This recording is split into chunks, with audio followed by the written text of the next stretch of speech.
اللهم إني أسألك علما نافعا.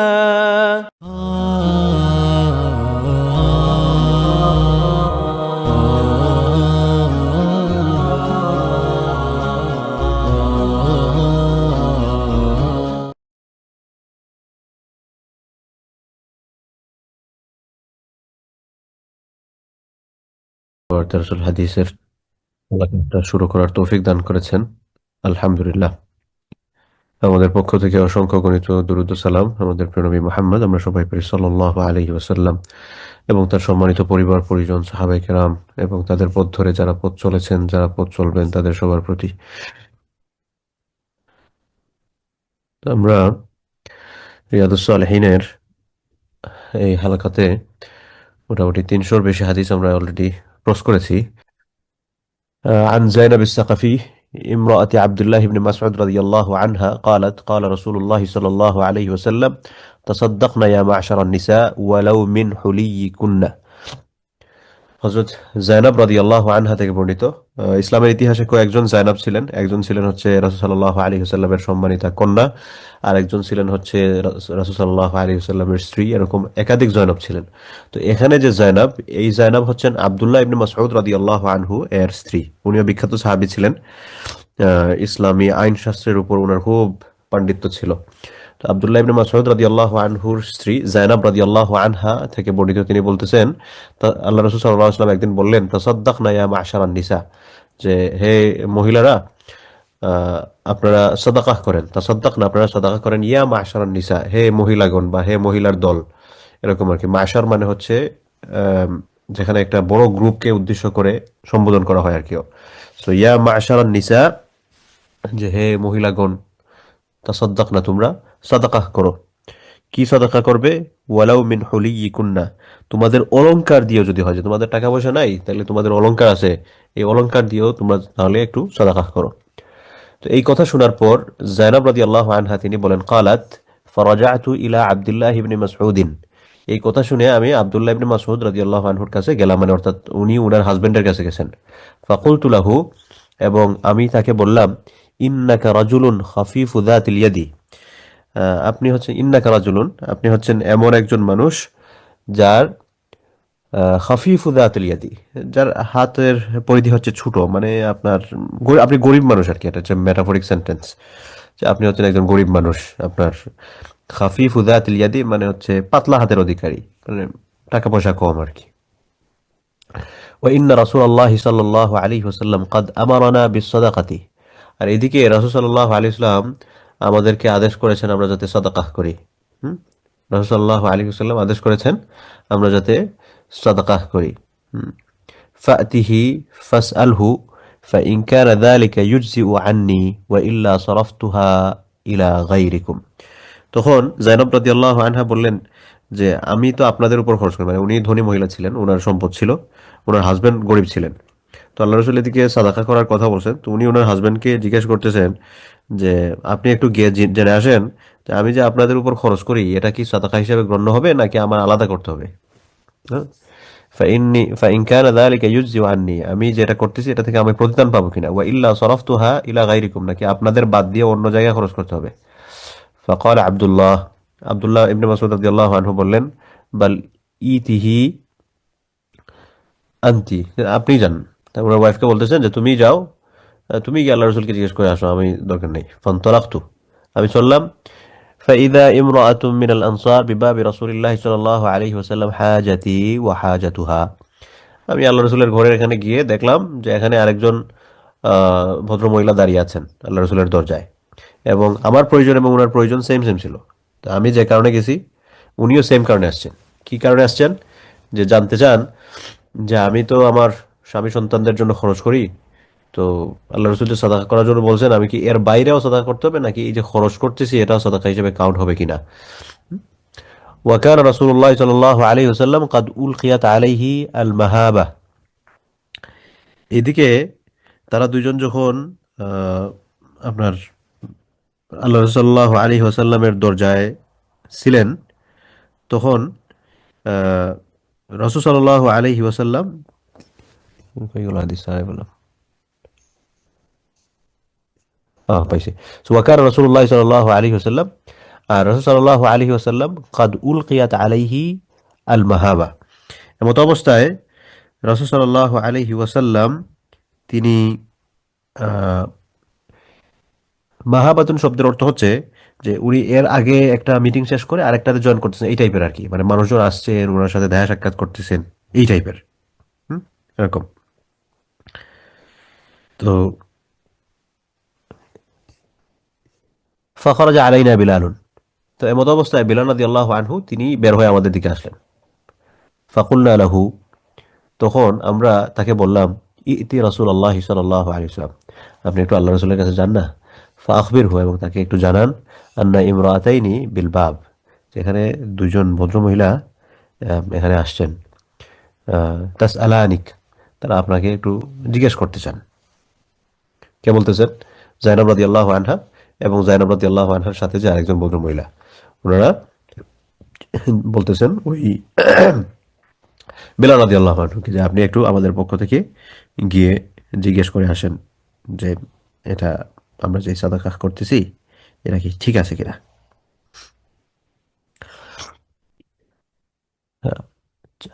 أتجزئ الصدقة عنها على أزواجهما وعلى أيتام في حجورهما؟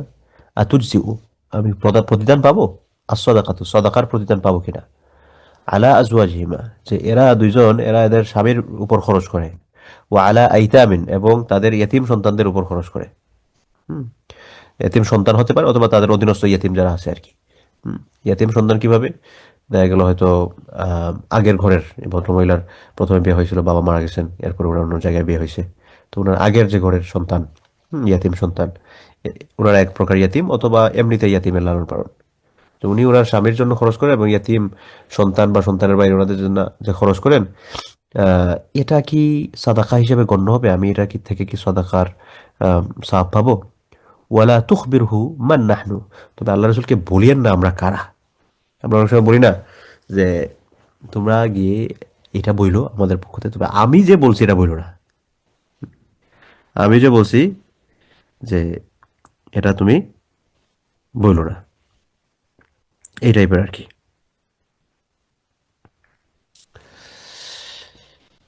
আচ্ছা, আলা ইতামিন ফি জোহর। আচ্ছা, ফাদাখালা বিলাল আলা রাসূলিল্লাহ সাল্লাল্লাহু আলাইহি ওয়াসাল্লাম, এরপরে বিলাল রাদিয়াল্লাহু আনহু রাসূল সাল্লাল্লাহু আলাইহি ওয়াসাল্লামের রুমে প্রবেশ করলেন আর কি, তার ঘরে প্রবেশ করলেন। ফাসা আলাহু, এবং তিনি আল্লাহ রসুলকে জিজ্ঞেস করলেন। ওয়াকাল আলাহু রাসূলুল্লাহ সাল্লাল্লাহু আলাইহি ওয়াসাল্লাম, আল্লাহ রাসূল সাল্লাল্লাহু আলাইহি ওয়াসাল্লাম বিলাল রাদিয়াল্লাহু আনহুকে বললেন, মান হুমা, এই দুজন কারা? কারা জিজ্ঞেস করছে? তখন আল্লাহ রসুল তো জিজ্ঞেস করছেন, এখন তো আর লুকাইতে পারেন না। কালা ইমরাতুম মিনাল আনসার ওয়া জাইনাব, তখন তিনি বললেন বিলাল রাদিয়াল্লাহু আনহু যে জিজ্ঞেস যারা করতেছেন এদের একজন হচ্ছেন জাইনাব রাদিয়াল্লাহু আনহা, আর আরেকজন হচ্ছেন একজন আনসারী সাহাবী। ফাকাল রাসূলুল্লাহ সাল্লাল্লাহু আলাইহি ওয়াসাল্লাম, এরপর আল্লাহ রসুল বললেন, আইয়ুজ জায়ানিব, ওই যে আগে বলছিলাম যে এখানে কয়েকজন জয়নব আছেন, ওই যে আল্লাহ রসুল বললেন আইয়ুজ জায়ানিব হিয়া, কোন জয়নব? কালা ইমরাতু আব্দুল্লাহ, তখন বিলাল বললেন উনি হচ্ছেন আব্দুল্লাহ ইবনে মাসউদ রাদিয়াল্লাহু আনহুর ওয়াইফ। ফাকাল রাসূলুল্লাহ সাল্লাল্লাহু আলাইহি ওয়াসাল্লাম, তখন আল্লাহ রাসূল সাল্লাল্লাহু আলাইহি ওয়াসাল্লাম বললেন, লাহুমা আজরানি, এদের জন্য হচ্ছে দুইটা সওয়াব, আজরুল কারাবাতি ও আজরুস সাদাকাতি, তারা দুই সওয়াব পাবে। কিভাবে দুই সওয়াব? একটা হচ্ছে এই যে আত্মীয় স্বজনের পিছনে খরচ করে আত্মীয়দের হক রক্ষা করতেছে, আর আরেকটা হচ্ছে যে খরচ করতেছে তারা নীড়ের মধ্যে আছেন তাদেরকে যে সহযোগিতা করতেছে, ও আজরুস সাদাকা, সাদাকারও সওয়াব পাবে। তো এখন এই হাদিসটা থেকে আমাদের লেসনটা কি? লেসনটা হচ্ছে যে আপনার টাকা পয়সা আছে, আপনি আপনার স্বামীর জন্য খরচ করতেছেন, অথবা আপনার সন্তান বা আহ, ইয়াতিম সন্তান বর্তমান সময়ে তো থাকে, তাও তুলনামূলক কম। অন্য ইয়াতিম যারা আর কি, নিজের ইয়াতিম সন্তান না, অন্য কারো বা নিজের একজন আত্মীয় স্বজন, আত্মীয় স্বজনের মধ্যে কেউ আছেন গরিব মানুষ, তাদের পিছনে খরচ করতেছেন, তাই এটার মধ্যে ডাবল সওয়াব। একটা হচ্ছে যে আত্মীয়তার অধিকার রক্ষা করতেছেন, আর আরেকটা হচ্ছে যে উনি প্রয়োজনের শিকার, উনাকে আপনি সহযোগিতা করতেছেন। তো এই কথাটাই রাসূল সাল্লাল্লাহু আলাইহি ওয়াসাল্লাম এই হাদিসটা থেকে শিখালেন আর কি। তাহলে এই হাদিসটা আমরা যদি আবার একটু পড়ার চেষ্টা করি, জাস্ট এটার ভাবার্থটা, যে একদিন আল্লাহ রাসূল সাল্লাল্লাহু আলাইহি ওয়াসাল্লাম তিনি নসিহা করতেছেন মহিলাদের উদ্দেশ্যে, যে মহিলারা তাসাদ্দাকনা ইয়া মা'আশারান নিসা, মহিলাগণ তোমরা সাদাকা করো, যদিও সেটা তোমাদের অলংকার দেওয়া হয়। তখন এই কথা শুনে তিনি আব্দুল্লাহ ইবনে মাসউদ ওনার হাজবেন্ডের কাছে গিয়ে বললেন যে তোমার তো হচ্ছে তুমি তো গরিব মানুষ, তো আমি যে তোমার পিছনে খরচ করি, ইয়েতিম সন্তানদের পিছনে খরচ করি, এগুলা কি সাদাকা নাকি এর বাইরেও আবার করতে হবে? এটা একটু তুমি আল্লাহ রসুলের কাছে গিয়ে জেনে আসো। তখন আব্দুল্লাহ ইবনে মাসউদ রাদিয়াল্লাহু আনহু বললেন যে আমি যাইতে পারবো না, তুমি যাও, তুমি গিয়ে জিজ্ঞেস করে আসো, তুমি যাও তাইলে। তো এই কথা শুনে তিনি গেলেন, গিয়ে দেখলেন যে আল্লাহ রসুলের দরজায় আরেকজন ভদ্রমহিলা সেম সোয়াল নিয়ে আসছেন, সেম প্রশ্ন, সেম বিষয় জানতে চান। হুম। কিন্তু এমত অবস্থায় রাসূল সাল্লাল্লাহু আলাইহি ওয়াসাল্লাম একটু আহ, আহ, কি বলে ভাব গাম্ভীর্যপূর্ণ মানুষ ছিলেন, তো স্ট্রং পার্সোনালিটির মানুষ। কেউ গিয়ে আল্লাহ রসুলকে জিজ্ঞেস করবেন, এটা আবার একটু ওনারা ভয় পাইতেছিলেন। আহ, এই এমত অবস্থায় যে একটু যাবেন যে আদ উলকিয়াত আলাইহিল মাহাবা। এই মাহাবা মানে হচ্ছে এই যে মানে বৈঠকের সময় দেখবেন যে কিছু মানুষ খুব ভাব গাম্ভীর্য নিয়ে বসে। তো আল্লাহ রসুল সাল্লাল্লাহু আলাইহি ওয়াসাল্লাম এরকম মানে ওজনদার মানুষের সর্বোচ্চ সীমা যেটা আর কি, যে খুবই ওয়েটফুল মানুষ ছিলেন। তো এই ওয়েট মানে হচ্ছে আমরা যে দৈহিক ওয়েট না, এটা হচ্ছে মাহাত্মর বা স্পিরিচুয়ালিটির যে ওয়েটটা আছে, এটা তো আল্লাহ রসুলের চেয়ে বেশি আর কেউ কেউ হবে, কেউ হবে না মানুষদের মধ্যে। তো এই জন্য ওনারা একটু আল্লাহ রসুলকে কি জিজ্ঞেস করবেন এটা ভয় পাচ্ছিলেন, আমদা আমদা করতেছিলেন আর কি। তো এভাবে এই সময় বেলাল রাদিয়াল্লাহু আনহু বের হয়ে আসছেন। ওনারা দেখা গেল যে বেলাল রাদিয়াল্লাহু আনহুকে দেখে মনে হলো যে ওনার মাধ্যমে তাহলে জিজ্ঞেস করি। তো উনি গিয়ে ওনারা বলতেছেন যে এরকম এরকম আপনারা গিয়ে একটু জিজ্ঞেস করেন আল্লাহ রসুলের কাছে যে এই যে আমরা সাদাকা, আমরা যে আমাদের ফ্যামিলির পিছনে খরচ করতেছি, এটা সাদাকা নাকি সাদাকার জন্য আমাদের আলাদা কিছু করতে হবে? তখন আবার ওনারা বলে দিয়েছেন যে আমরা যেটা জিজ্ঞেস করছি এটা বললেন না আবার। তো ওনারা আল্লাহ রসুলের কাছে গেলেন, জিজ্ঞেস করলেন। জিজ্ঞেস করার পর আল্লাহ রসুল তখন বললেন যে কে বলছে। তখন আল্লাহ রসুল জিজ্ঞেস করে ফেলছেন, এখন তো আর আহ, মানে এড়িয়ে যাওয়া যায় না। তখন তারা বলছেন যে অমুক বলছেন। কে বলছেন? যে অমুক হচ্ছেন আব্দুল্লাহ ইবনে মাসউদ রাদিয়াল্লাহু আনহুর স্ত্রী। তখন আল্লাহ সাল্লাল্লাহু আলাইহি ওয়াসাল্লাম বললেন যে তাদের জন্য হচ্ছে দুই সওয়াব। এক সওয়াব হচ্ছে তারা আত্মীয়তার হক রক্ষা করতেছে, আত্মীয়দেরকে সহযোগিতা করে। আর আরেকটা হচ্ছে এরা নিডের মধ্যে আছে, সুতরাং তাদেরকে যে সাদাকা পয়সা খরচ করতেছে তাদের পিছনে, বা এই যে অন্য জায়গায় সাদাকা না করে এদের পিছনে যে খরচ করতেছে, সাদাকারও সওয়াব পাবেন। মুত্তাফাকুন আলাইহি, বুখারী মুসলিমের হাদিস। আচ্ছা, এখন এখানে একটা কথা আছে যে কাউকে যদি আল্লাহ সুবহানাহু ওয়া তাআলা টাকা পয়সা বেশি দেন, যে আপনি আপনার ফ্যামিলির জন্য খরচ করার পর আপনার উদ্ধৃত আছে এবং আপনি চিন্তা করলেন যে ঠিক আছে আমি একটু ফ্যামিলির জন্য তো করতেছি, বাইরেও খরচ করি, তাই কোনো সমস্যা নেই, কোনো সমস্যা নেই। কিন্তু কিছু মানুষ আছেন দেখবেন যে নিজের আত্মীয় স্বজনের কোনো খোঁজ খবর নাই, বাইরে হচ্ছেন মহাদানবীর। তো এই টাইপের যাতে না হয় আর কি। আমি আমার ফ্যামিলিকে আগে, আমার আত্মীয় স্বজনকে লুক আফটার করা আমার জন্য জরুরি, এবং এই লুক আফটার করতে গেলে আমি একটা হচ্ছে সাদাকার সওয়াব তো পাচ্ছি, আর একটা হচ্ছে আত্মীয়তার অধিকার রক্ষা করার সওয়াব আমি পাচ্ছি। এই হলো 327 নম্বর হাদিস। এরপরে আসি আমরা 328 নম্বর হাদিসে। আন আবি সুফিয়ান সখর ইবনে হারব রাদিয়াল্লাহু আনহু, আবু সুফিয়ান রাদিয়াল্লাহু আনহু থেকে বর্ণিত, ফি হাদিসিহি আত-তাওয়িল ফি কিসসাতি হিরাকল, তার একটা লম্বা হাদিসের মধ্যে হিরাকেলের গল্পে তিনি আলোচনা করছেন। হিরাকেলকে, হিরাকেল হচ্ছে ওই যে হিরাক্লিয়াস বলি আমরা, রোম সাম্রাজ্যের সম্রাট যিনি ছিলেন। রাসূল সাল্লাল্লাহু আলাইহি ওয়াসাল্লামের সময়ে দুইটা বড় সাম্রাজ্য ছিল আরবের বাইরে, একটা ছিল হচ্ছে পারস্য সাম্রাজ্য আর একটা হচ্ছে রোম সাম্রাজ্য। এবং এই রোম সাম্রাজ্যের যিনি প্রধান শাসক ছিলেন, বাদশাহ ছিলেন, ওই ব্যক্তির নাম হচ্ছে হেরাক্লিয়াস। হ্যাঁ, এবং হিরাক্লিয়াসের কাছে আল্লাহ রসুল সাল্লাহ আলি ইসলামের যে চিঠি গিয়েছিল, আপনারা যারা আল্লাহ রসুলের সিরাত পড়েছেন কিভাবে এটা পাঠানো হয়েছিল, এগুলো আপনাদের জানা থাকার কথা। আর যদি না জানেন তাহলে এটা বলার মতো সময় এখন নাই আর কি। জেনে নেবেন নিজেদের মতো করে। তো আবু সুফিয়ান রাদিয়াল্লাহু আনহু হিরাকেল সংক্রান্ত যে বিশাল বর্ণনাটা দিয়েছেন, এর মধ্যে তিনি উল্লেখ করেছেন আর কি, আন্না হিরাকলা ক্বালা লি আবি সুফিয়ান। এই হিরাক্লিয়াস তিনি আবু সুফিয়ান রাদিয়াল্লাহু আনহুকে জিজ্ঞেস করলেন, ফামা দা ইয়া'মুরুকুম, তিনি তোমাদেরকে কি আদেশ করেন? কারণ আবু সুফিয়ান রাদিয়াল্লাহু আনহু উনি তো মক্কা বিজয়ের সময় ইসলাম গ্রহণ করছেন, এর আগে উনি তো আপনার অমুসলিমদের নেতা ছিলেন। তো ব্যবসায়িক পারপাসে উনি সিরিয়াতে যেতেন, তৎকালীন সময়ের শাম ছিল, বা আরও যেগুলো আছে যেখানে যেখানে যাওয়া প্রয়োজন সেখানে আহ, বিভিন্ন প্রয়োজনে বিভিন্ন সময়ে তিনি গিয়েছেন। তো একটা পর্যায়ে বিভিন্ন সময় তার কাছে ইসলাম সম্পর্কে তারা জানতো, ইসলামের দাওয়া হিসাবে না, বিরোধিতার স্বার্থে আর কি। যে ওনারা বিরোধিতা করতেন, তখন বলতে আচ্ছা তোমাদের এখানে নাকি একজন নবী আসছে, কেমনে কি বলো তো, কি করে কি করে। তো এইভাবে আর কি হিরাক্লিয়াস জিজ্ঞাসা করছেন, ফামা দায়া ওরকম বি, তিনি তোমাদেরকে কি আদেশ দেন? হ্যাঁ, তিনি কি আদেশ দেন, কি বলেন তোমাদেরকে?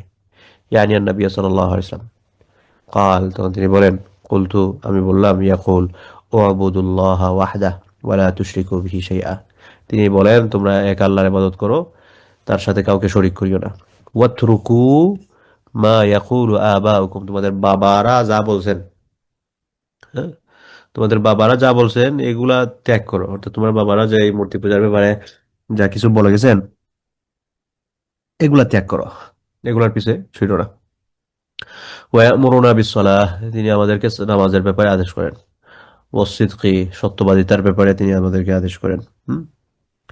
তারপরে ওয়াল আফাফ, আফাফ মানে হচ্ছে চারিত্রিক পবিত্রতা, পিউরিটি অফ ক্যারেক্টার যেটাকে বলে আর কি। চারিত্রিক অনেস্টি, চারিত্রিক পবিত্রতা, এটার ব্যাপারে তিনি আমাদেরকে আদেশ করেন। আমরা যাতে শুধু মুখে বলেই আমাদের ভেতরের চরিত্র যাতে খারাপ না হয়, বরং আমাদের চরিত্র যাতে ভালো হয় এটার ব্যাপারে বলেন। ওয়াসিলা, এবং আত্মীয়তার সম্পর্ক বজায় রাখার ব্যাপারে তিনি আমাদেরকে বলেন। আচ্ছা, এখানে আরেকটা বিষয় আছে যে আবু সুফিয়ান রাদিয়াল্লাহু আনহু, এই হাদিসটা এটা কি আবু সুফিয়ান রাদিয়াল্লাহু আনহু ইসলাম গ্রহণের আগে নাকি পরের, এটার মধ্যে কিছু কথা আছে আর কি। যেটাই হোক, আমরা এখান থেকে আমাদের যে লেসনটা নেওয়ার আর কি, লেসনটা হচ্ছে যে রাসূল সাল্লাল্লাহু আলাইহি ওয়াসাল্লাম এখানে বলেছেন আমাদেরকে যে সকল বিষয়গুলো আদেশ করেছেন এর মধ্যে একটা হচ্ছে আত্মীয়তার অধিকার রক্ষা করা।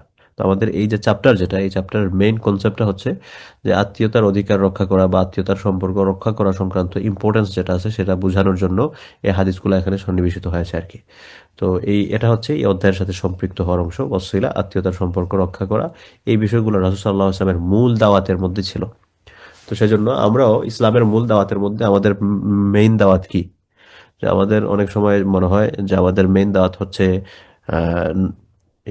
কি বলে, যে নামাজ পড়ো, পর্দা করো, এই সে, হ্যাঁ, এগুলো ইসলামের খুবই গুরুত্বপূর্ণ বিধান, খুবই গুরুত্বপূর্ণ বিধান। কিন্তু তারও আগে রাসূল সাল্লাল্লাহু আলাইহি ওয়াসাল্লামের প্রথম যে দাওয়াত ছিল ওয়াহদানিয়া, একত্ববাদের দাওয়াত, এক আল্লাহর দাওয়াত, হ্যাঁ, ঈমান ঠিক করার দাওয়াত। তারপরে হচ্ছে আহ সালাতের দাওয়াত, ঈমানের পরেই আসবে হচ্ছে সালাহ। তো এখানে এটা বলার সুযোগ নাই যে আমি নামাজ রোজার খবর নাই, আমি বললাম যে আমার ঈমান ঠিক আছে, এটা বলার সুযোগ নাই। হ্যাঁ, সুতরাং ঈমান ঠিক আছে যে এটার পরিচয় বহন করবে আমার নামাজ, আমার রোজা, আমার বাকি অ্যাক্টিভিটিসগুলো। এরপরে আল্লাহ রসুলের মূল দাওয়াতের মধ্যে ছিল হচ্ছে সত্যবাদিতা, হুম, ট্রুথফুলনেস, এটা ছিল হচ্ছে রাসূল সাল্লাল্লাহু আলাইহি ওয়াসাল্লামের মূল দাওয়াহ কনসেপ্টের মধ্যে। এরপরে হচ্ছে ওয়াল আফাফ, আফাফ মানে হচ্ছে পিউরিটি অফ ক্যারেক্টার, চরিত্রের পবিত্রতা। চরিত্রের পবিত্রতা এটা ছিল হচ্ছে রাসূল সাল্লাল্লাহু আলাইহি ওয়াসাল্লামের মেইন দাওয়ার মধ্যে একটা। কারণ দেখেন, এই যে অনেক মানুষ ইসলাম গ্রহণ করেছে আল্লাহ রসুলের কাছে, হাজার হাজার লাখ লাখ, তো এই বিশাল মানুষ, এর মধ্যে বিশাল একটা অংশ ইসলাম গ্রহণ করেছে হচ্ছে শুধুমাত্র মুসলমানদের চরিত্র দেখে, যে আরে মুসলমান এরকম হয়, মুসলমান হলে এত ভালো মানুষ হয়, এই টাইপের। তো সেজন্য দাওয়ার ক্ষেত্রে আমি যদি আচরণ ঠিক না করে মুখে মানুষদেরকে নাসিহা করতে থাকি, এটা যতটুকু না ইম্প্যাক্ট দিবে তার চেয়ে বেশি হবে যদি আমি আমার আচরণ দিয়ে দাওয়া দিই। এজন্য যারা দাওয়ার ময়দানে কাজ করতে চান বা আপনি চান যে আপনি আপনার পরিমণ্ডলে যারা আছে, যাদের সাথে আপনার সম্পর্ক আছে, তাদেরকে আপনি একটু দ্বীনের পথে আনার চেষ্টা করবেন। সেই দ্বীনের পথে আনার চেষ্টার ক্ষেত্রে ইজি পলিসি হচ্ছে কথার চেয়ে কাজে পরিচয় দেয়া। অর্থাৎ আপনার দাওয়াটা হবে আপনার কাজের মাধ্যমে। আমি নিজেকে যাতে এতটা পরিশুদ্ধ করতে পারি, এতটা ভালো করতে পারি, যে আমার সাথে যাদের সম্পর্ক থাকবে তারা যাতে আমার আচরণের মাধ্যমেই বুঝতে পারে যে না, উনি হচ্ছেন, উনার মতো আমার হতে হবে, বা উনি হচ্ছেন একজন ভালো মানুষ, উনার মতো একজন প্র্যাকটিসিং মুসলিম আমার হতে হবে, এই টাইপের। এতটা আমি নিজেকে এমন ভাবে মানাবো। এর মানে এটা না যে আমি এখন ইসলামে যেটা নাই এটাকে আমি ইসলাম মানে আমি এটাকে স্ট্রিক্টলি ফলো করা শুরু করলাম, এরকম না। ইসলামের বিধিবিধানগুলো আমি মানবো, পাশাপাশি আমার যে মুআমালাত গুলো আছে, আমাদের লেনদেন আছে, মানুষের সাথে কমিউনিকেশন, কথাবার্তা, দুনিয়াবি যে সকল বিষয়গুলো আমরা মেনটেন করে চলি আর কি, এই সকল বিষয়গুলো নিজেকে এমনভাবে নিজের সাথে মানিয়ে চলতে হবে যাতে আরেকজন মানুষ আমাকে, আমার আচরণের কারণে তার কাছে আমাকে আইডল হিসেবে গ্রহণ করার একটা আকাঙ্ক্ষা তৈরি হয়। এই বিষয়গুলো তার মনে যাতে জাগে, আরে ওই মানুষটার মতো ভালো মুসলমান আমার হতে হবে, এই টাইপের। তো যাই হোক, এরপরে 329 নম্বর হাদিস, আন আবি যর রাদিয়াল্লাহু আনহু, আবু যর গিফারি রাদিয়াল্লাহু আনহু থেকে বর্ণিত, বিখ্যাত সাহাবী। قال رسول الله صلى الله عليه وسلم, আল্লাহ রাসূল সাল্লাল্লাহু আলাইহি ওয়াসাল্লাম বলেন, ইন্নাকুম সাতাফতাহুনা আরদান ইউযকারু ফিহা আল খিরাত, ইন্নাকুম, নিশ্চয় তোমরা, সাতাফতাহুনা, অচিরেই বিজয় অর্জন করবে আর কি, বিজয় লাভ করবে বা জয় করবে। ইউযকারু ফিহা আল কিরাত, যেখানে কিরাতের উল্লেখ আছে। কিরাত কি জিনিস? কিরাত হচ্ছে পরিমাপ করার একটা মাধ্যম আর কি, এক এক প্যাটার্নে এক একটা। টাকা পয়সার ক্ষেত্রে কিরাত যদি আসে, তাহলে এক দিনারের 20 ভাগের 1 ভাগকে বোঝানো হয় আর কি। তো এটা দ্বারা কি বোঝানো হলো? ওয়াফি রিওয়ায়াতের আরেকটা আয়াত আসছে সাতাফতাহুনা মিসর, মানে এই প্রচলনটা হচ্ছে মিশরে ছিল আর কি। মানে মিশরের কথা বোঝাতে গিয়ে একটু ঘুরায় বললেন। ওয়াহিয়া আরদুন ইউসাম্মা ফিহা আল কিরাত, মিশর হচ্ছে এমন একটা জমিন, এমন একটা জায়গা যেখানে কিরাতের উল্লেখ ছিল। ফাস্তাউসু বিআহলিহা খায়রান, আল্লাহ রাসূল বলতেছেন যে দেখো তোমরা অচিরে এটা জয় করবে, তবে তোমরা এখানে যারা তাদের এটার নাগরিকে যারা আছে, মানে অধিবাসী যারা আছে আর কি, হ্যাঁ? ফাস্তাউসু বিআহলিহা খায়রা, এখানে যারা বসবাস করে, মানে মিশরের যারা রেসিডেন্টস, তাদের সাথে তোমরা ভালো ব্যবহার করো। ফাইন্নাহা লাহুম যিম্মাতান, ফাইন্নাহা লাহুম, সরি, ফাইন্নাহা না, ফাইন্না লাহুম যিম্মাতান ওয়া রাহিমান। কারণ হচ্ছে তাদের প্রতি মানে কাদের প্রতি? মিশরের নাগরিকদের প্রতি। এই মিশরের নাগরিকদের প্রতি ফাইন্না লাহুম যিম্মাতান, তাদের প্রতি তোমাদের জিম্মা আছে। জিম্মা মানে কি? দায়িত্ব। আমরা বলি না অমুকের জিম্মায় ছেড়ে দিলাম, অমুকের জিম্মায় ছেড়ে দিলাম মানে কি? অমুকের জিম্মায় ছেড়ে দিলাম মানে হচ্ছে অমুকের দায়িত্বে আমি এটা অর্পণ করলাম আর কি। তো অমুকের দায়িত্বে আমি এটা অর্পণ করলাম। তো আল্লাহ রাসূল সাল্লাল্লাহু আলাইহি ওয়াসাল্লাম বলছেন তোমরা যখন মিশর জয় করবা, তাইলে ওইখানকার যারা অধিবাসী আছে, দ্য রেসিডেন্টস অফ ইজিপ্ট, এখন তো ইজিপ্ট ছোট দেশ, তখন মিশর মানে অনেক বড় সাম্রাজ্য ছিল আর কি, এটা বড় এলাকা, এর চেয়ে অনেক বড়। তো এই মিশরের অধিবাসীদের প্রতি তোমাদের দায়িত্ব আছে, ওয়ারাহিমান, এবং তাদের সাথে তোমাদের আত্মীয়তা আছে। এখন বলবেন দায়িত্ব কি আর আত্মীয়তার সম্পর্ক কি? ওয়াফি রিওয়ায়াতিন, আবার আরেকটা বর্ণনায় আসছে ফাইদা ইফতাতাহতুমুহা ফাআহসিনু ইলা আহলিহা, তোমরা যখন একটা বিজয় করবে তখন তাদের সাথে ভালো ব্যবহার করো। ফাইন্না লাহুম যিম্মাতান ওয়া রাহিমান, কারণ এখানে তাদের প্রতি তোমাদের জিম্মা আছে, তোমাদের দায়িত্ব আছে আর কি, তোমাদের দায়িত্ব আছে। ওয়া রাহিমান, এবং আহ, হয়ে গেল, আত্মীয়তার সম্পর্ক আছে। এরপরে বলতেছেন আও ক্বালা যিম্মাতান ওয়া সিহরান, সিহরান মানে হচ্ছে বৈবাহিক সম্পর্ক। মানে বৈবাহিক সম্পর্কের আত্মীয়তার কিভাবে আত্মীয়তা আছে? যে আত্মীয়তাটা আছে হচ্ছে বৈবাহিক সম্পর্কের মাধ্যমে। এটার ব্যাখ্যা কি? ওইটার ব্যাখ্যা দিচ্ছেন ক্বাল আল উলামা, হাদিস বিশারদ যারা আছেন তারা বলতেছেন আর রাহিম আল্লাতী লাহুম কাউনু হাজার উম্মু ইসমাঈল আলাইহিস সালাম মিনহুম, আমাদের যে আত্মীয়তার সম্পর্ক মিশরীদের সাথে, এটা হচ্ছে ইব্রাহিম আলাইহিস সালাতু ওয়াস সালামের যে দ্বিতীয় দ্বিতীয় স্ত্রী।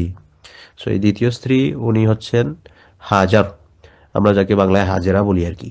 তো হাজার মানে ইসমাইল আলাইহিস সালামের আম্মা, তিনি হচ্ছেন মিশর থেকে ছিলেন। এইভাবে হচ্ছে ওনাদের সাথে আমাদের আত্মীয়তার সম্পর্ক। আর বৈবাহিক সম্পর্ক কিভাবে? কাউনু মারিয়া উম্মা ইব্রাহিম ইবনে রাসূলিল্লাহ সাল্লাল্লাহু আলাইহি ওয়াসাল্লাম মিনহুম, রাসূল সাল্লাল্লাহু আলাইহি ওয়াসাল্লামের ছেলে সন্তান ছিলেন হচ্ছে 3 জন, যদিও তারা ছোট বয়সে মারা গেছেন। তার মধ্যে একজন হচ্ছেন ইব্রাহিম। এই ইব্রাহিমের যিনি আম্মা ছিলেন, ওনার নাম ছিল হচ্ছে মারিয়া, মারিয়া কিবতিয়া রাদিয়াল্লাহু আনহা। সো এই মারিয়া রাদিয়াল্লাহু আনহা তিনি হচ্ছেন ওই ইজিপ্ট থেকে ছিলেন আর কি, মিশর থেকে ছিলেন। তাইলে এখান থেকে বুঝতে পারলাম যে আত্মীয়তার সম্পর্ক শুধুমাত্র ব্লাড রিলেটেড যে সকল আত্মীয়তার সম্পর্ক আছে এটার মধ্যে সীমাবদ্ধ না, বরং আত্মীয়তার সম্পর্ক যে বৈবাহিক সম্পর্কের মাধ্যমে যে তৈরি হয়, এটাও আত্মীয়তার সম্পর্কের একটা গুরুত্বপূর্ণ দিক। সেজন্য ধরো ওই যে বলে না যে শ্বশুর শাশুড়ির খেদমত করার কথা তো ইসলামে নাই, একটা মাসালা আছে।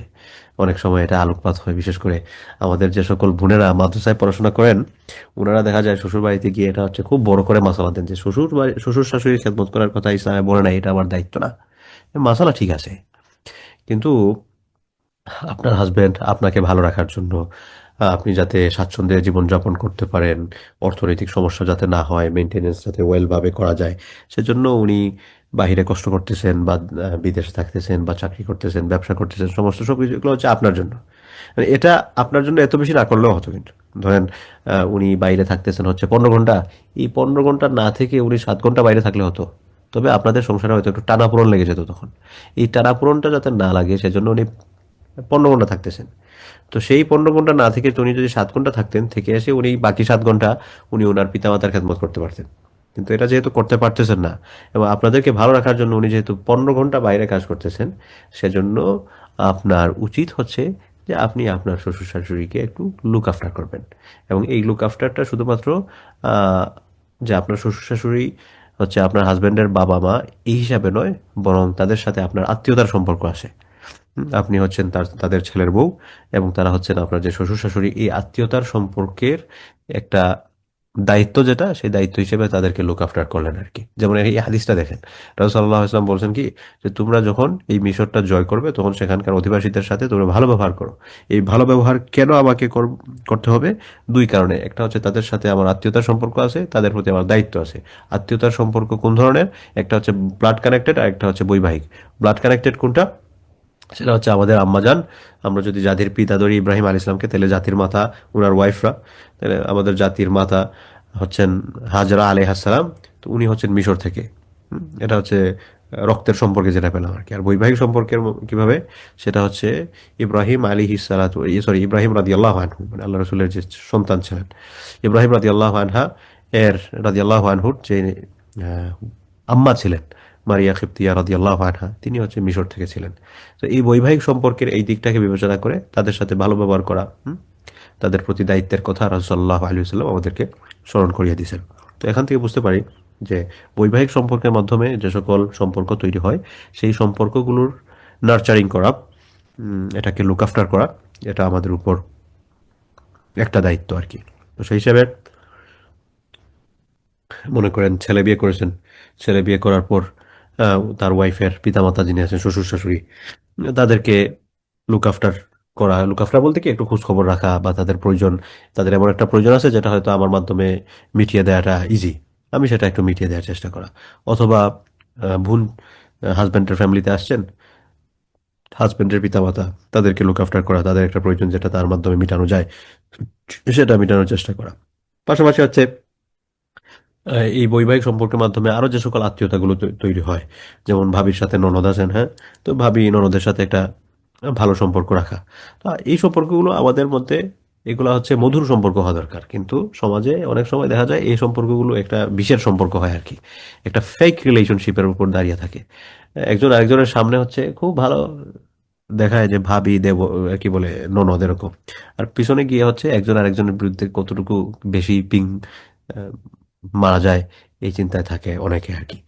তো এরকম হওয়া উচিত নয়। এইগুলো আসলে একটা মধুর সম্পর্কের একটা সুন্দর প্রতিচ্ছবি হতে পারে। কিন্তু আমরা সেটা না করে দেখা যায় যে সবসময় ভাবি ননদ বা শ্বশুর শাশুড়ি এই টাইপের একটা লড়াই, বা একজন আরেকজনকে প্রতিপক্ষ মনে করে। তো এই প্রতিপক্ষ হওয়ার তো কথা নয়। এগুলো হচ্ছে সুন্দর আত্মীয়তার সম্পর্ক, প্রত্যেকে প্রত্যেকের দায়িত্ব নিজের মতো করে পালন করবেন, তাহলেই দেখবেন সংসার সুন্দর হচ্ছে, সমাজ সুন্দর হচ্ছে। আচ্ছা, 330 নম্বর হাদিস। আন আবি হুরায়রা রাদিয়াল্লাহু আনহু, হাদিস বর্ণনা করতেছেন, অনেকগুলো হাদিস যিনি বর্ণনা করেছেন, আবু হুরায়রা রাদিয়াল্লাহু আনহু তিনি তিনি বলেন, লাম্মা নাযালাত হাযিহিল আয়া, এই আয়াতটা যখন নাজিল হলো, কোন আয়াত? ওয়া আনযির আশীরাতাকাল আকরাবিন, যে তুমি আনযির সতর্ক করো, ওয়া মানে হচ্ছে এবং, এই ওয়া আনযির তুমি সতর্ক করো, আশীরাতাকাল আকরাবিন তোমাদের নিকটাত্মীয় যারা আছেন তাদেরকে তোমরা সতর্ক করো। আচ্ছা, এখানে একটা আয়াতটা থেকে আমাদের জন্য একটা লেসন আছে। আয়াতটা থেকে লেসন হচ্ছে যে আমরা অনেক সময় দেখা যায় যে নিজে আমি হয়তো ধর্ম পালন করতেছি, কিন্তু আমার ফ্যামিলি মেম্বার অনেকে আছেন যিনি হচ্ছেন আম, ইসলামটা প্র্যাকটিস করতেছেন না, এবং এটার ব্যাপারে আমার কোনো মাথা ব্যথা নাই, তাই বলে আমি একটা রং জিনিসের উপর বসবাস করতেছি। আমি শুধুমাত্র নিজে জান্নাতে যাব এই কনসেপ্ট ইসলাম আমাকে দিচ্ছে না। ইসলাম আমাকে বলেছে, ইয়া আইয়ুহাল্লাযীনা আমানু, হে ঈমানদারগণ, কু আনফুসাকুম ওয়া আহলিকুম নারা, তোমরা তোমাদের নিজেদেরকে, তোমাদের পরিবার পরিজনকে জাহান্নামের আগুন থেকে বাঁচাও। তাহলে জাহান্নামের আগুন থেকে বাঁচতে হলে আমি নিজে শুধুমাত্র বেঁচে গেলাম তাইলে কিন্তু হবে না, বরং আমি আবার বিপদে, আমি হয়তো মনে করতেছি আমি বেঁচে যাব, কিন্তু বেঁচে না গিয়ে বিপদে পড়ে যেতে পারেন। বলবেন কিভাবে বেঁচে না গিয়ে বিপদে পড়ে যেতে পারেন? যেমন ধরেন, আপনি খুব ধর্মকর্ম পালন করেন, না, আমি আপনার আত্মীয়, আপনার অধীনস্থ ছিলাম, কিন্তু আপনি আমাকে দাওয়াত দিলেন না। কিয়ামতের ময়দানে আল্লাহ আমাকে যখন শাস্তি দেওয়ার জন্য আমাকে জবাবদিহিমূলক কাঠগড়ায় দাঁড় করিয়ে বলবেন, কেন তুমি এগুলো করো না, এখন তো তোমার শাস্তি পাওয়া হবে। তখন আমার পক্ষ থেকে আসবে যে আল্লাহ আপনি আমাকে শাস্তি দিবেন, আমি অপরাধ করেছি, ঠিক আছে, কিন্তু এই যে মানুষটা, উনি আমাকে কখনো বলে নাই, উনার প্রতি যে আমার দায়িত্ব ছিল, আমি যে একজন তার অধীনস্থ, তাই সে যে আমার গার্ডিয়ান, উনি তো আমাকে কখনো এগুলা বলে নাই করার জন্য, বুঝায় বলে নাই। তখন আল্লাহর কাঠগড়ায় কিন্তু আপনাকেও এজ এন একিউজড হিসেবে দাঁড়াতে হবে এই ব্যাপারে। এজন্য এরকম অনেক ফ্যামিলি আমি দেখছি যে দেখা যায় পিতা হয়তো খুব প্র্যাকটিসিং মুসলিম, অথবা মা প্র্যাকটিসিং মুসলিম, অথবা পিতা মাতা প্র্যাকটিসিং মুসলিম, আর ছেলেমেয়েরা দিন দুনিয়া দিন মানে দিনই অ্যাক্টিভিটির কোনো ধারই ধারতেছে না। পিতামাতা আলহামদুলিল্লাহ ইসলাম প্র্যাকটিস করতেছেন, মেয়ে বেপরদা চলাফেরা করে, নামাজ নাই, রোজা নাই, কিচ্ছু নাই, ইসলামের কোনো কনসেপ্টই ক্লিয়ার না। এরকম যাতে না হয়, বরং আমাদের দৃষ্টিভঙ্গি থাকবে যে আমরা নিজেরা জান্নাতে যাব, আমাদের আশেপাশে আত্মীয় স্বজন যারা আছেন সবাইকে জান্নাতে নিয়ে যাব। আপনি জাস্ট একটু চিন্তা করেন যে আপনার ধরেন ঘরের মধ্যে আগুন লাগছে, আপনি কি আপনার ঘরে যারা যে সকল আত্মীয় স্বজনরা আছে তাদেরকে আপনি ঘরে রাখবেন? না, আপনি চেষ্টা করবেন সবাইকে বের করে নিয়ে আসার জন্য, সবাইকে। তো দুনিয়ার আগুনের চেয়ে তো জাহান্নামের আগুন শত শত গুণ বেশি। তাহলে এই শত শত গুণ বেশি আগুনের শাস্তির দিকে যে আপনার অধীনস্থ বা আপনার আত্মীয় স্বজন এগিয়ে যাচ্ছে, সেটার জন্য আপনার আমার মাথা ব্যথা কি থাকা উচিত না? অবশ্যই থাকা উচিত। তো এই জন্য আল্লাহ সুবহানাহু ওয়া তাআলা এই আয়াতটা দিয়েছেন সূরা শুআরার 214 নম্বর আয়াত, ওয়া আনযির আশিরাতাকাল আকরাবিন, তুমি তোমার নিকট আত্মীয়দেরকে সতর্ক করো।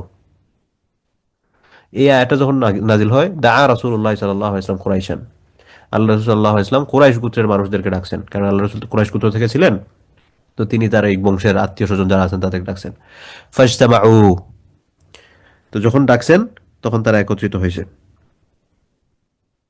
তারপর ফাআম্মা ওয়া খাসসা, এরপর রাসূলুল্লাহ ইসলাম সাধারণভাবে এবং নির্দিষ্ট করে, আম মানে আমরা বলি না আম খাস, খাস মানে নির্ধারিত, আম মানে হচ্ছে সাধারণ। তো আম ভাবে এবং নির্দিষ্ট করে করে আল্লাহ রাসূলুল্লাহ ইসলাম বললেন, ইয়া বানি আব্দ শামস, হে আব্দ শামসের গোত্র, হে বানি কাব ইবনে, ইয়া বানি কাব ইবনে লুআই। এরকম কোন ক্ষেত্রে হচ্ছে জেনারেলি বলছেন, কোন ক্ষেত্রে একবারে খাস করে নির্ধারিত করে, অমুকের বংশ, অমুকে এই অমুক অমুক এরকম করে বলছেন। আনকিদু আনফুসাকুম মিনান নার, আল্লাহ রাসূল বললেন যে তোমরা নিজেদেরকে আনকিদু আনফুসাকুম, তোমাদের নিজেদেরকে বাঁচাও, মিনান নার, আগুন থেকে, আগুন থেকে বাঁচাও। ইয়া বানি মুররা ইবনে কাব, এটা হচ্ছে ওই আপনার কুরাইশের অধীনস্থ উপগোত্র আর কি। কুরাইশ হচ্ছে বড় ট্রাইব, এটার অধীনে উপগোত্র। এই মুররা ইবনে কাবের বংশের মানুষরা, তার পরিবার, আনকিদু আনফুসাকুম মিনান নার, এরকম ধরে ধরে বললেন আর কি। ইয়া বানি আব্দে মারাফ, হে আব্দে মারাফের গোত্র, আনকিদু আনফুসাকুম মিনান নার, তোমরা নিজেদেরকে জাহান্নামের আগুন থেকে বানাও। ইয়া বানি হাশিম, এই বনু হাশিম, আনকিজু আনফুসাকুম মিনান নার, এটা হচ্ছে আল্লাহ রাসূলের মেইন কোর ফ্যামিলি যেটা আর কি। আর বাকিরা হচ্ছেন ওই বাপের দিকে উপরে উঠে উঠে একজন আরেকজনের সাথে কানেকশন হবে। আর নিজেদের প্রজন্মের মনে করেন যে আমি আমার আমরা হচ্ছে দুই ভাই আমার পিতার থেকে, আমরা হচ্ছে সেম, আমার হচ্ছে আমার বাবার বংশ। আবার আমি যখন বাবার চেয়ে উপরে যাব, যে বাবারা দুই ভাই, এরকম করে উপর যেতে যেতে এরকম উপর দিক দিয়ে তো কানেক্টেড হতে থাকবে আর কি। তো আল্লাহ রাসূল সাল্লাল্লাহু আলাইহি ওয়াসাল্লাম নিজে যে ফ্যামিলি থেকে ছিলেন, এটা হচ্ছে বনু হাশিম ফ্যামিলি। তো বলছে ইয়া বনু হাশিম, ইয়া বানি হাশিম, এই হাশিম গোত্র, আনকিজু আনফুসাকুম মিনান নার, তোমরা নিজেদেরকে জাহান্নামের আগুন থেকে বাঁচাও। ইয়া বানি আব্দুল মুত্তালিব, ওনার দাদা আব্দুল মুত্তালিবের বংশ, আনকিজু আনফুসাকুম মিনান নার, জাহান্নামের আগুন থেকে তোমরা নিজেদেরকে বাঁচাও। ইয়া ফাতিমা, এরপর একবার নাম ধরে বলছেন, হে ফাতেমা, আল্লাহ রাসূল তার নিজের মেয়েকে বলতেছেন, আনকিজি নাফসিকি মিনান নার, তুমি নিজেকে জাহান্নামের আগুন থেকে বাঁচাও। ফাইন্নী লা আমলিকু লাকুম মিনাল্লাহি শাইআন, কারণ আল্লাহর কাছে আমি কোনো কিছু, লা আমলিকু, আমি কোনো কিছু মালিক না, লাকুম তোমাদের জন্য, মিনাল্লাহি শাইআন, যে তোমাদেরকে যে আমি আগুন থেকে বাঁচায় দিব এটার কোনো ক্ষমতা আমার নাই, আমি কোনো কিছুর মালিক না, তোমাদেরকে যে উপকার করতে পারবো এটার মালিক আমি না। গায়রা আন্না লাকুম রাহিমান, তবে হ্যাঁ একটা আছে, সেটা হচ্ছে তোমাদের সাথে আমার আত্মীয়তার সম্পর্ক আছে, আত্মীয়তার সম্পর্ক আছে। এরপর বলতেছেন সাআবুল্লুহা বিবিলা লিহা, এই আত্মীয়তার সম্পর্কটা আমি মেনটেন করব। তোমাদের সাথে আমার আত্মীয়তার সম্পর্ক আছে, এই আত্মীয়তার সম্পর্কটা আমি মেনটেন করব। এই বিলাল ইহা, যেটা বিলাল মানে বলা হচ্ছে আল বিলাল মানে হচ্ছে মা, মা মানে হচ্ছে পানি, ও মানাল হাদিস আসিলুহা মানে পানি প্রবাহিত, যেরকম প্রবাহিত হলে পানি একটা আরেকটা থেকে যেরকম ডিসকানেক্ট হয় না, চলমান থাকে। তো আল্লাহ রাসূল বললেন যে দেখো, তোমরা নিজেরা নিজেদের জাহান্নামের আগুন থেকে বাঁচাইতে হবে, এখানে আমার কোনো মালিকানা নাই, আমি কিচ্ছু করতে পারবো না, আমার কোনো ক্ষমতা নাই। তবে হ্যাঁ তোমাদের সাথে আমার আত্মীয়তার সম্পর্ক আছে, এই আত্মীয়তার সম্পর্কটা আমি মেনটেন করে যাব। তো মোরাল অফ দ্য স্টোরি হচ্ছে আর কি, মোরাল অফ দ্য হাদিস যেটা, সেটা হচ্ছে যে দেখেন রাসূল সাল্লাল্লাহু আলাইহি ওয়াসাল্লাম এখানে তার আত্মীয়তার সম্পর্কের যে শ্রেষ্ঠত্ব এবং আত্মীয়তার সম্পর্ক রক্ষা করার জন্য যে প্রয়োজনীয়তা, যে বেকুলতা, এটা মূলত আল্লাহ রসুল এই হাদিসটার মাধ্যমে আমাদেরকে দেখিয়েছেন আর কি। অথচ এটার ব্যাপারে আমরা অনেক সময় বেখবর থাকি, দেখা যায় যুগের পর যুগ চলে গেছে, এই যে বাপ চাচা কথা বলে না, বা অমুকের সাথে আমার কথা হয় না, এবং কথা বলে না ছোট্ট একটা জমি নিয়ে বা এটা নিয়ে এটা নিয়ে এটা নিয়ে, এরকম হওয়া ঠিক না, এরকম হওয়া ঠিক না। দুনিয়াটা 2 দিনের। আজকে আপনি যদি জানতে পারেন যে আপনি কালকে মারা যাবেন, তাহলে এই যে তিক্ততা এই সেই এগুলো কিন্তু কিচ্ছু থাকবে না। হুম?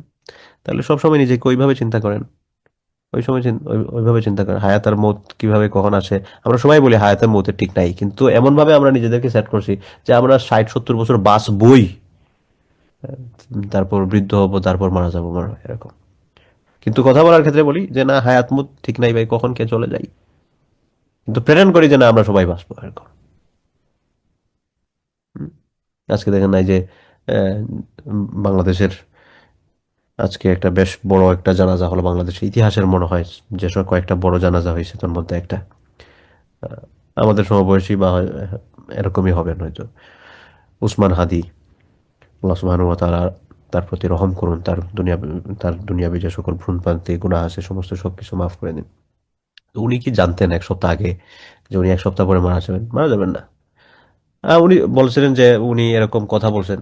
তো যারা সাধারণত বিপ্লবী হয়ে থাকেন বা সত্যিকার অর্থে বিপ্লবকে ধারণ করেন, একটা রেভলিউশন, সোশ্যাল রেভলিউশন যাদের কনসেপ্ট থাকে আর কি, তো সোশ্যাল রেভলিউশনই মানুষ যারা থাকেন তাদের কথাগুলো এরকম হয়, সাহসী হয়। কিন্তু উনি কিন্তু জানতেন না যে উনি 1 সপ্তাহ পরে এরকম উনি মারা যাবেন,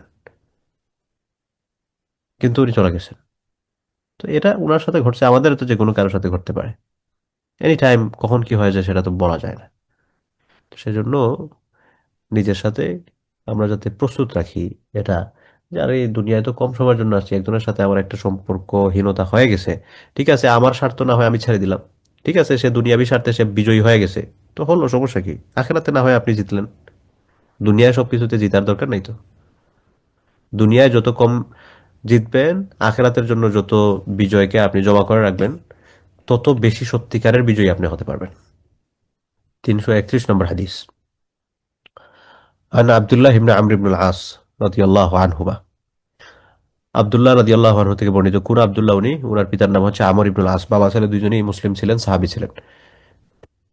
কাল, তিনি বলেন, সামিআতু রাসূলুল্লাহ সাল্লাল্লাহু আলাইহি ওয়াসাল্লাম, যে আমি রাসূল সাল্লাল্লাহু আলাইহি ওয়াসাল্লাম থেকে শুনলাম, জিহারান, প্রকাশ্যে, গায়রা সিররিন, গোপনে না, আল্লাহ রাসূল থেকে প্রকাশ্যে শুনছি, ইয়াকুল, তিনি বলছেন, ইন্না আলা বানি ফুলান লাইসা বিআউলিয়াই, আল্লাহ রাসূল সাল্লাল্লাহু আলাইহি ওয়াসাল্লাম প্রকাশ্যে বলছেন যে ইন্না, নিশ্চয়, বা আলা বানি ফুলান, অমুক গোত্রের লোকেরা, লাইসু বিআউলিয়া, এরা আমার বন্ধু না, অমুক গোত্রের লোকেরা এরা আমার বন্ধু না।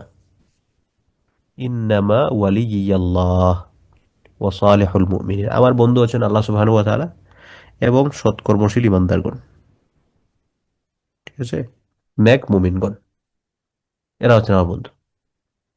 ওয়ালাকিন লাহুম রাহিমুন আবুল্লুহা বিবিলালিহা, তবে হ্যাঁ, এদের সাথে যে তোমরা দেখো, মানে এটা বাবার তোরা বলতেছি আর কি, যে তোমরা যে দেখো এদের সাথে আমার ধর্ম মহরম বা এদের সাথে আমি সম্পর্ক রাখি, এটা হচ্ছে এরা মূলত আমার আত্মীয়। এই আত্মীয় হওয়ার কারণে এই আত্মীয়তার সম্পর্কটা আমি কন্টিনিউ করতেছি। মুত্তাফাকুন আলাইহি, বুখারী মুসলিমের হাদিস।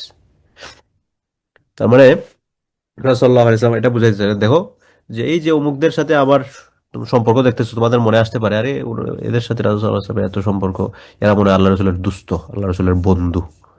তো আল্লাহ রসুল সাল্লাল্লাহু আলাইহি ওয়াসাল্লাম বললেন যে দেখো, যে এরা মূলত আমার বন্ধু না, এরা হচ্ছে আমার আত্মীয়। আমার বন্ধু হচ্ছেন আল্লাহ এবং সৎকর্মশীল মুমিনগণ। তো এই সৎকর্মশীল মুমিনগণের থেকে একটা কথা মনে পড়লো, যে দেখেন জীবনের লক্ষ্যটা হওয়া দরকার এই আল্লাহ রসুলের বন্ধু হওয়ার। জীবনটা কি? জীবনের লক্ষ্যটা হবে কি, যে আমি আল্লাহ রসুলের বন্ধু হব। আপনি যখন দুনিয়া থেকে মারা যাবেন, দুনিয়া থেকে চলে যাবেন, মানুষ যাতে আপনাকে একজন সৎ কর্মশীল মুমিন হিসেবে আপনাকে বিদায় দেয়। আপনার পরিচিত যারা আছেন বা যারা শুনবে যে অমুক মারা গেছে, মানুষ যাতে বলে যে আপনি একজন ভালো মানুষ ছিলেন। দেন দুনিয়াতে 60 বছর 70 বছর বেঁচে কি আপনি থাকলেন, তারপর দেখা গেল অসুস্থ হলেন, হসপিটালে গেলেন, হসপিটাল আর বাড়িতে দৌড়াদৌড়ি করলেন, বিভিন্ন দুরারোগ্য ব্যাধিতে আক্রান্ত হয়ে তারপর ধুকে ধুকে মারা গেলেন। এটাও একটা মারা যাওয়া। আবার আরেকটা মারা যাওয়া হচ্ছে যে এই যে মনে করেন যে আগে আমি শরীফ ওসমান হাদি ভাইয়ের কথা বললাম, উনি চাইলে কিন্তু, চাইলে না মানে এটা তো হায়াত মতো আল্লাহর পক্ষ থেকে উনার, মানে আল্লাহ যদি এরকম দিতেন যে উনি একটা লম্বা হায়াত পেলেন 60 বছর 70 বছর, পেতে পারতেন। কিন্তু সেই বেঁচে থাকার চেয়ে উনি যে এইভাবে মারা গেলেন, এবং এই যে আজকে বাংলাদেশে হাজার হাজার লাখ লাখ মানুষ তার জন্য যে দোয়া করতেছে, এবং লক্ষ লক্ষ বলি কি কোটি কোটি মানুষ হবে। সহজ কথা হচ্ছে যে মানে যাদের মধ্যে ইনসাফ বোধ আছে, যাদের মধ্যে ন্যায়পরায়ণতা বোধ আছে, আদল যেটাকে বলা হয় আর কি, ন্যায়পরায়ণতা বোধ যাদের মধ্যে আছে, সবাই তার জন্য দোয়া করবে। যারা সত্য মিথ্যার পার্থক্য করতে পারে তারা সবাই তার জন্য দোয়া করছে। তো এত বিশাল মানুষের দোয়া পেয়ে জীবন, উনি হয়তো কম বয়সে দুনিয়া থেকে চলে গেছেন। অনেকের মনে হতো আরে উনি তো আরো 40-50 বছর বাঁচতে পারতেন, তো বেঁচে করতেনটা কি? জীবনে এই দুনিয়াতে আমরা কিন্তু মরার জন্য আসছি, এই দুনিয়াতে আমরা বাঁচার জন্য আসি নাই। যতটুকু আসি সেটা হচ্ছে পরকালের প্রস্তুতির জন্য আসছি, আমাদের মেইন কনসেপ্টটা হচ্ছে আমাদের পরকালের প্রস্তুতি। কিন্তু সেটা না করে আমরা অন্য কাজে জড়াই পড়ছি আর কি। মানে যাওয়ার কথা হচ্ছে আমরা যেদিকে, সেটা না হয় আমরা একটা ফাঁড়ি রাস্তা দিয়ে যাওয়ার চেষ্টা করতেছি, অন্যদিকে ডানে বামে ঢুকে পড়ছি। যাই হোক, তো যে কথাটাতে গিয়েছিলাম, রাসূল সাল্লাল্লাহু আলাইহি ওয়াসাল্লাম বলছেন যে, এদের সাথে যে দেখো আমি আমার যে চলাফেরা, তো এরা তো হচ্ছেন আমার বন্ধু না, এরা আত্মীয়। আমার বন্ধু কারা? আমার বন্ধু হচ্ছেন আল্লাহ এবং সৎকর্মশীল মুমিন। সুতরাং আমরা যাতে আল্লাহর বন্ধু হওয়ার চেষ্টা করি। আল্লাহর বন্ধু কিভাবে হব? আল্লাহর বন্ধু হওয়ার পদ্ধতি হচ্ছে নিজেকে ভালো কাজ দিয়ে গড়ে তুলতে হবে। আমার কাজগুলো যাতে ভালো কাজ হয়। আচ্ছা, এরপরে কয়টা? 1 2 3 4 5, না চাইলেও শেষ করা যাবে না। 3টা 51 হয়ে গেছে আমাদের এখানে, আজানের সময় হয়ে যাচ্ছে। আজকে আর কন্টিনিউ না করি, আমরা 331 নম্বর হাদিস পর্যন্ত পড়ছি। 332 থেকে আল্লাহ যদি তৌফিক দেন আগামী সপ্তাহে কন্টিনিউ করবো ইনশাল্লাহ। 331 পর্যন্ত পড়া হয়েছে, নোট করে রাখবেন ইনশাল্লাহ। 332 থেকে শুরু